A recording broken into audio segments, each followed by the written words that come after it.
Welcome back to Koshi's Business Builders, where we're putting small business first. Today, we're talking about technology and systems, how they can help businesses in a time of crisis like now. Here in the studio to answer your questions is our favourite tech guru from Gadget Guy, Val Quinn, and also Tim Fung, the Chief Executive of Australia's largest job marketplace, Airtasker. Thanks for having me. Tim, welcome to the program. Tim, Airtasker basically was a disruptor, a technology business that replaced the old-fashioned community notice boards, didn't it? How important is technology and systems to your business? I think that ultimately it comes down to the culture of the team, which is most important system that you can build, but certainly the technology facilitates that culture and that collaboration. Val, what's the very basic technology requirement of every small business these days? Security. So this is internet security systems or software because you really need to protect as well as connect. Something like an antivirus software installed on their mobile devices. That's a great starting point. Good password hygiene is another, making sure that their servers and systems all have great passwords that are changed often. All right, let's start getting to your questions. And the first one, Val, to you from Saffron at Mullumbimby. He says, I know it's hard to avoid tech and we need it to run our business. Are there any socially responsible tech companies out there? Google, I think, was 100% powered on renewable energy back in 2017. Microsoft, with Bill Gates, who's a huge philanthropist, they have a huge program to develop money and put that back into the community. And brands like Apple, for example, who produce hardware, we've got all this going into landfills.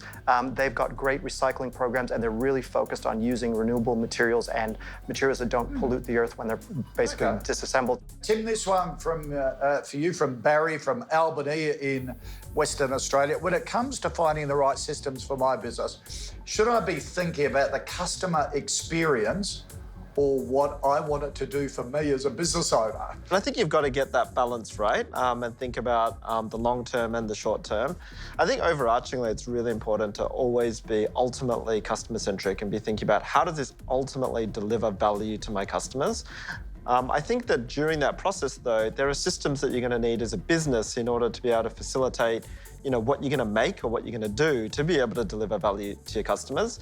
And when you're looking at those kinds of systems, I think it's really important to first think about what is the purpose of this software, and then think about how that relates back to being able to deliver value to your customers. Val, George from Sydney asks, what are some of the latest gadgets that business owners are using?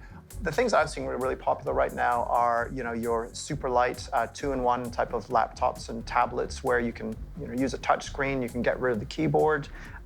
Capable mobile phones, such as, say, the Samsung Note range, which has a stylus, kind of give you an extra dimension to entering information. They're really popular. NFC or near-field communications, just a tap and go, enabling payments from wherever you are, whether you're selling stuff at a market stall or at your flower shop. It's some great stuff there as well. Okay.